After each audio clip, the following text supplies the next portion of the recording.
Guys सी Hulk जो ये show है जिसका नाम है उस पे कम है और हल्क पे ज्यादा स्टोरी लाइन है। मैं बात नहीं कर रहा सिर्फ अपने हल्क की, मैं बात कर रहा हूँ पूरे हल्क फैमिली की। एमसीयू में अभी तक हमें जो भी हल्क देखने को मिला है वो एक तरह से नॉर्मल हल्क था और हल्क की तो फैमिली देखने को नहीं मिली है। बट सी हल्क के साथ एक पूरा मार्वल के अंदर हल्क यूनिवर्स भी सेटल होगा जहाँ पे हमें रेड हल्क, सी हल्क, ए बॉम्ब या हमारा हल्क सबका एडवेंचर भी देखने को मिलेगा अपकमिंग फ्यूचर एमसीयू प्रोजेक्ट के अंदर। ऑफकोर्स इसमें एबोमिनेशन भी इंक्लूड होगा, ऑल्दो थंडरबोल्ट की टीम के अंदर होगा, बट हल्क से उसकी दोस्ती यारी पक्की हो चुकी है। ये हमें इस एपिसोड के अंदर पता चल चुका है। उसके साथ हमें बहुत सारी डिटेल पता चली है जो मैं चाहूंगा आपके साथ शेयर करना, जो हमारी आंखों ने पकड़ा है तो आपके साथ भी शेयर करने में मजा आएगा। तो चलो साथ में बातें करते हैं। तो बिना किसी का भी टाइम बर्बाद करते हुए और बिना किसी के बारे में सोचे और बिना घारा राक्षस बने हुए चलिए वीडियो शुरू करते हैं।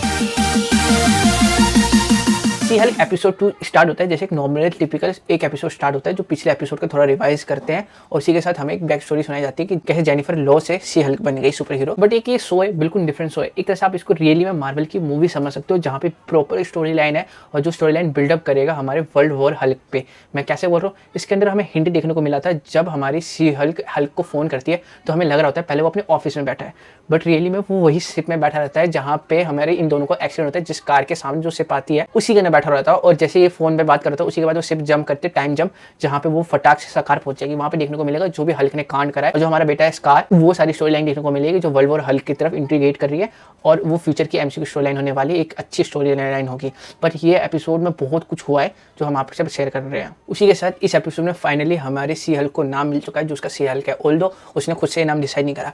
वैसे हमें देखने को मिला है जब जब एमसीयू में कोई भी हमारे एक्टर या हीरो प्रोड्यूस होता है अब नया निकल के आता है तो उसका नाम वो खुद ही नहीं रखता, वो ऑडियंस रखती है। फॉर एग्जांपल आयरन मैन, जब टोनी स्टार्क न्यूज़ पढ़ रहा था आयरन मैन 1 के एंडिंग में तो हमें देखने को मिलता है वो बोलता है आयरन मैन, टोनी स्टार्क बोलता है इसका नाम आयरन मैन रखिए तो आयरन से बना ही नहीं है, इसमें गोल्ड टाइटेनियम इन सब का कॉम्बिनेशन है, ज्यादा लोहा ना के बराबर है। वही चीज हमें इस एपिसोड में भी देखने को मिलता है। सी हल्क का नाम लोगों ने दिया है जहाँ पे रिपोर्टर किसी का ऑडियंस दिया था उस टाइम इसका नाम डिसाइड हुआ था और इसी वजह से पूरी दुनिया इसको सी हल्क भी बोल रही है। और सिर्फ हमारा आयरन मैन और सी हल्क के साथ नहीं हुआ है, जो भी मोस्टली हमें अभी एवेंजर्स देखने को मिलते हैं उनके साथ ऐसे हो रखा है एक्सेप्ट थोर, बट कहीं और पे भी उसको तूफान का नीटा भी बुलाते हैं, ये भी बात सच भी है। फिर उसके बाद हमें देखने को मिलता है जो भी हमारे एपिसोड 1 के एंडिंग में हुआ था सी हल्क वर्सेस टाइटेनिया फाइट। उसके बाद क्या था, उस कोर्ट में तो सब नॉर्मल हुआ था और इवन ये केस जीत भी चुकी थी हमारी जेनिफर, बट यहाँ पे फ़र्क इतना था उसके बाद सब लोग टेरिफाइड हो गए थे कि एक सुपर हीरो कैसे सिंपल लाइफ जी सकती है। इसके वजह से क्या इसके बॉस ने इसको काम से निकाल दिया, किसी और फर्म में गई एज अ लॉयर के लिए काम करने के लिए और वो भी उसको हायर नहीं कर रहे थे बिकॉज ऑफ इसके पास्ट और इसकी जो प्रेजेंट अभी लाइफ चल रही है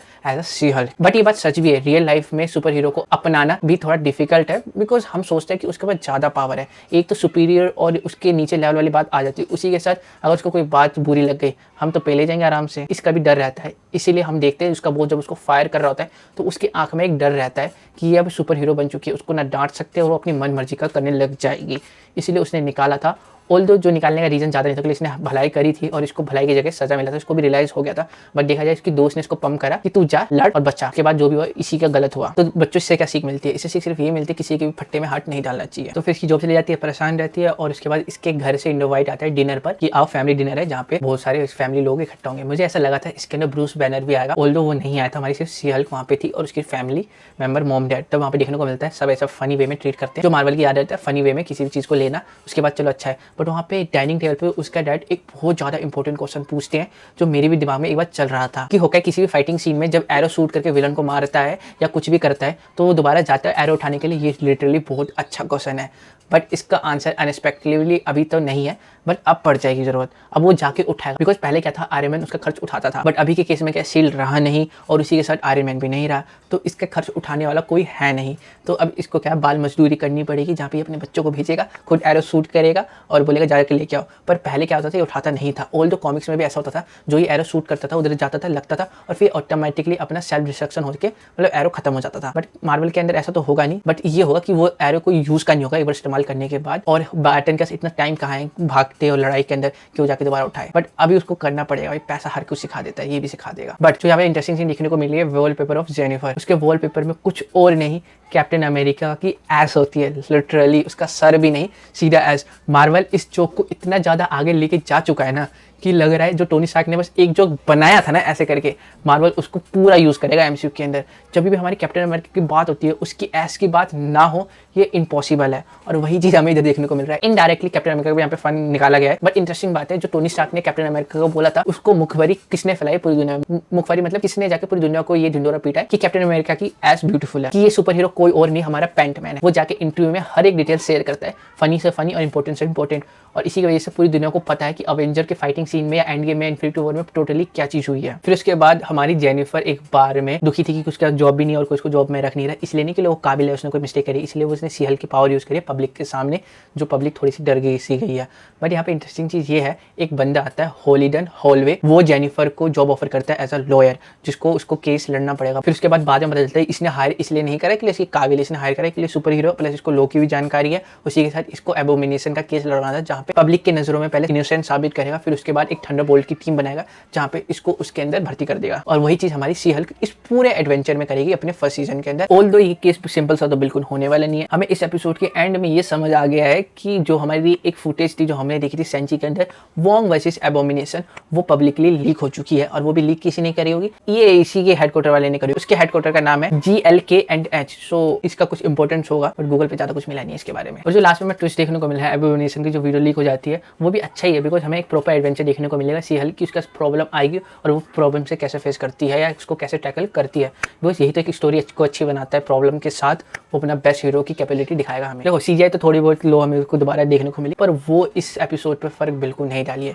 इस एपिसोड की स्टोरी इतनी अच्छी है कि सीजीआई पे आपका ध्यान जाएगा ही नहीं, और ये अच्छी बात है। उसी के साथ हमें इस एपिसोड के अंदर अगेन फोर्थ वॉल ब्रेक देखने को मिली है, जहाँ पे वो सीधा हमसे बात करती है, हमारे आंखों में देख के जो भी अपने फोटो शेयर करती है हमें। तो ये भी हमारी बहुत इंटरेस्टिंग चीज है मार्वल की तरफ से, बिकॉज इससे पता है किसके डोर ओपन हो गए, स्पाइडरमैन एंड डेडपूल। फिर उसके बाद जेनिफर डिसाइड करती है कि एक बार मैं पहले मिल लेती हूँ, फिर उसके बाद देखूंगी एबोमिनेशन का केस उसको लेना है या नहीं लेना है। बट वो जब मिलने जाती है ना, तो हमें देखने को मिलता है वो जिस फैसिलिटी में कैद है वो कोई और नहीं, डिपार्टमेंट ऑफ डैमेज कंट्रोल है। तो एमसीयू के अंदर शील्ड के बाद ये एक ऐसी हमारी कंपनी या क्या हमारी ऑर्गेनाइजेशन है जो बहुत ज्यादा नाम देखने को मिल रहा है। ऑल्दो शील्ड अब बंद हो चुका है, but department of damage control बहुत ज्यादा हमें सारे शो में देखने को मिला है। बात करें मिस मार्वल या उससे पहले या भी सी हल्क, ऑलमोस्ट में देखने को मिला है डैमेज कंट्रोल। और लकीली ये स्टार्ट किसने करी थी? हमारे टोनी स्टार्क ने। जब जेनिफर मिलने जाती है हमारे एमन ब्लोंस्की के साथ, तो हमें देखने को मिलता है वो एक ह्यूमन फॉर्म में आ चुका है, और उसकी ह्यूमन फॉर्म वही वाली है जो हमें 2008 में इनक्रेडिबल हल्क में देखने को मिली थी, एमन ब्लोंस्की। तो मतलब वही सेम एक्टर है जो हमारे दोबारा एमसीयू में रिटर्न करा है। ऑल्दो वो एक अलग ही यूनिवर्स है जहाँ पे उसका खुद का एक हल्क था, बट यहाँ पे इंटरेस्टिंग चीज़ ये है उस यूनिवर्स से हमारा हल्क आया है इस यूनिवर्स में, और उसकी स्टोरी लाइन भी आई है, और उसी के साथ उसके एक्टर्स भी आए हैं, और उसके साथ जो उसकी सिटी थी उसकी भी बात करी गई कि एमन ब्लोंस्की ने जो उसकी सिटी थी वो तबाह कर दिया था, जो सिटी का नाम था हार्लिम। और एमसीयू के अंदर सिटी तो अभी तक है ही नहीं, बट हमारे 2008 वाले में यही थी, जहाँ पे हमें हल्क वर्सेस एबोमिनेशन देखने को मिला था। फिर इसके बाद हमें देखने को मिलता है एमन ब्लोंस्की सच बोल रहा होता है कि वो खुद से नहीं बना, उसको बनाया गया था यूएसए गवर्नमेंट के द्वारा, जहाँ पे वो एबोमिनेशन बनने के बाद वो एक थ्रेड को रोक रहा था, बाद में वही थ्रेड बन गया। बट ये बात पूरी सच भी नहीं है, उसने जो वो प्रोजेक्ट था खुद से स्टार्ट करा था, मींस उसने खुद से वो पावर अडेप्ट करी थी, बिकॉज वो हरा नहीं पा रहा था हल्क को। बट वहाँ पे उनका मोटो था कैप्चर करना, बट इसका मोटो था हराना, और इसकी वजह से इसने वो पावर को अपने हाथ मिली। ऑल्दो वही है कि मतलब पूरी गाइडलाइन के थ्रू गया नहीं, बट उसने एबोमिनेशन बनने का डिसीजन इसलिए लिया हल्क को रोकने के लिए, और एट दी एंड वही विलन बन चुका था। और उसने वो इसलिए करा था, उसको लगा था कि मैं भी कैप्टन अमेरिका टाइप का कोई महान अवेंजर बन जाऊंगा, या महान आदमी बन जाऊंगा, या महान कोई सुपर हीरो बन जाऊंगा, बट वो एक विलन बन गया। बट ये बात भी सच भी है कि वो अपने गिल्ट में और वो उससे निकलना चाहता है, तभी तो जाके वो थंडरबोल्ट की टीम बनाएगा और मूवी बनेगी हमारी 2024 के टाइम पर। फिर हमारी जेनिफर घर पे आके सोचती है कि वो केस लेना चाहिए नहीं लेना चाहिए। वो ये नहीं सोचती, उसको पता है कि केस 101% लेना चाहिए। बट एक बार मैं ब्रूस को बता देती हूँ क्योंकि लिए उसके साथ वो हुआ था और उसने उसके फाइट करी थी। बट यहाँ पे एक इंटरेस्टिंग चीज है जो हमें मार्वल ने भुला सा दिया गया है, बीटी। आपको ये पता होगा, जो हल्क का फैन है उसको पता होगा बीटी कौन है। वो हल्क की लव इंटरेस्ट थी 2008 वाले इनक्रेडिबल हल्क मूवी के अंदर, या हम बात करें कॉमिक्स के अंदर।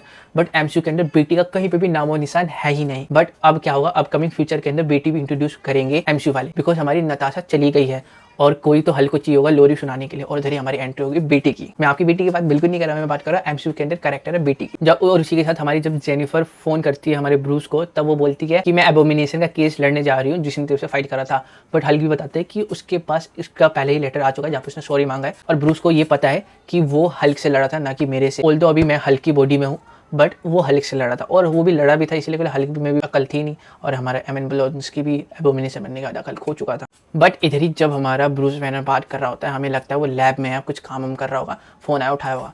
बट जो हमें उस टाइम वो ट्विस्ट देखने को मिलता है ना, वो बाय गॉड बिल्कुल ही कुछ नेक्स्ट लेवल का था। कि हमें जो ट्विस्ट देखने को ये मिल रहा था कि वो जहाँ पे था वो कोई इसकी लैब नहीं थी, वो एक स्पेसशिप थी जो जहाँ पे हमारी पहले अर्थ को में हल्क को ढूंढने आई थी, वही स्पेसशिप थी जो हमारे एपिसोड 1 में हमें देखने को मिली थी। वो इसलिए अर्थ पे आई थी हल्क को कुछ मैसेज प्रोवाइड करना था, और वो मैसेज क्या होगा, ऑफकोर्स ये बात है उसके बेटे इस कार के रिलेटेड होगा या कुछ ऐसे रिलेटेड होगा, इसी के रिलेटेड। अब जब जाएगा उसको वहाँ पे फैमिली दिखेगी, उसको बेटा दिखेगा, पूरे अपने लोग दिखेंगे जो उससे प्यार करते थे, जो उसको दोबारा बुला रहे हैं, और इसीलिए वो हल्क गया है। और जहाँ पे उसके बाद से हमारी शुरू की story line world war Hulk की, जो ये अपने आप में बहुत ज़्यादा इंटरेस्टिंग स्टोरी होगी। और अगर ये मार्वल के अंदर आ गया तो बाय गॉड मार्वल के अंदर पूरा हल्क का नजरिया चेंज होगा, बिकॉज कॉमिक्स के अंदर है इतना पावरफुल है ना, उसने अपने गुस्सेपन में पूरी सीट उठा रखी है, बिकॉज वो डूब रही थी और उसने पूरे अपने हाथों से उठा रखी थी। बट एमसीयू के अंदर क्या है, वो थैनोस से पिट गया, देख रहे हो इतना। इवन थैनोस की छोड़ो, वो आयरन मैन से पिट गया, आयरन मैन से छोड़ो, वो किसी और से पिट जाएगा। एमसीयू वाले क्या करते हैं, हल्क को यूज करते हैं किसी और का स्ट्रेंथ दिखाने के लिए। फिर उसी के साथ हल्क निकल जाता है सकार प्लेनेट के, और उधर हमारी जेनिफर वॉल्टेज अपने नॉर्मल लाइफ में रिटर्न कर जाती है, जहाँ पे उसकी लाइफ अब नॉर्मल बिल्कुल नहीं रही, जिसको काम मिला है उसके काम में बहुत ज़्यादा ट्विस्ट एंड टर्न है। उधर ही हमें देखने को मिलता है पब्लिक वीडियो लीक हो गई है हमारी वोंग वर्सेस एबोमिनेशन की। इसके अगले एपिसोड में, उससे अगले एपिसोड में हमें वोंग देखने को पक्का मिलेगा, उसी के साथ डेयरडेविल भी देखने को मिलेगा। तो बहुत सारी चीज़ें हमें इंटरेस्टिंग देखने को मिलेगी नेक्स्ट एपिसोड के अंदर। तो लिटरली मैं बहुत ज़्यादा एक्साइटेड हूँ सी हल्क के नेक्स्ट पार्ट के लिए, नेक्स्ट एपिसोड के लिए। मैंने एक्सपेक्ट नहीं करा था ये इतनी ज़्यादा अच्छी स्टोरी होगी जो अभी चल रही है, बिकॉज राइटर ने लिटरली इसकी स्टोरी पर मेहनत करी है। मेरे को लास्ट टाइम एक स्टोरी पसंद आई थी मार्वल कंटेंट का, वो लोकी था। फिर उसके बाद से जो भी हमें स्टोरी देखने को मिलती है वो थोड़ी सी वीक होती थी, बट यहाँ पे आधे घंटे का है, पर क्वालिटी बहुत सारी है स्टोरी के रिलेटेड। ऑल्दो सीजीआई में कमी है, पर वो हम संभाल लेंगे। तो अगेन इस एपिसोड के अंदर भी पोस्ट क्रेडिट सीन था, बट वो ज़्यादा इंपॉर्टेंस नहीं रखता है। फॉर एग्जांपल अगर आपको पावर मिल गई तो आपके घर वाले क्या करवाएंगे, वो भी आपसे छोटा मोटा काम जो वो कर नहीं सकते वो आपसे करवाएंगे। फॉर एग्जांपल पानी की बोतलें उठाना, कुछ महंगी सी या वेट वाली चीज़ें उठा के घसकाना। फॉर एग्जांपल फ्रिज के नीचे सफाई करना तो उसको उठाना, वहाँ पे सफाई झाड़ू लगा देगी मम्मी, या बेड को उठाना उसके नीचे झाड़ू लगा दिया, या कोई टेबल को उठाना उसके नीचे झाड़ू लगाना, तो ये सब आपसे नॉर्मल काम करवाएगी। वही हमें पोस्ट क्रेडिट सीन में देखने को मिला है, जहाँ पे हमारे सी हल्क की पावर को वो मैक्स लेवल और रियल पोटेंशियल किसी की पावर का यूज़ करना घर वालों से पूछो, और वही हमें देखने को मिला है पोस्ट क्रेडिट सीन में। ऑल्दो ये थोड़ा फन के लिए था, but Marvel post credit scene को बहुत ज्यादा हल्के में ले रहा है, बिकॉज फर्स्ट टाइम थैनोस हमें देखने को मिला था पोस्ट क्रेडिट सीन में। तो एमसीयू के अंदर पोस्ट क्रेडिट सीन एक इंपॉर्टेंट रोल प्ले करता है। बट अब मार्वल क्या कर रहा है, फेज 4 के साथ अपनी पोस्ट क्रेडिट सीन को इसलिए रखता है कॉमेडी पर्पस के लिए, बट उसको ऐसा नहीं रखना चाहिए, लोगों को डिसअपॉइंट होती है। ऑल्दो हमारे 100 से ज़्यादा एक्सपेक्टेशन रहती नहीं है, बट अबाउट मूवी के पोस्ट क्रेडिट सीन को इंटरेस्टिंग बनाना चाहिए। फॉर एग्जाम्पल डॉक्टर स्ट्रेंज, उन्होंने जस्ट एक पिज्जा पॉपर का फनी वे में खत्म वाला सीन रख दिया था, उसी के साथ बहुत सारे पोस्ट क्रेडिट सीन होते हैं जो मार्वल फनी वे में दिखाता है आजकल। तो बस गाइस इस वीडियो में इतना ही। आई होप आपको वीडियो पसंद आई होगी। मैंने बिल्कुल इस एपिसोड को निचोड़ के जितना जूस हो सकता था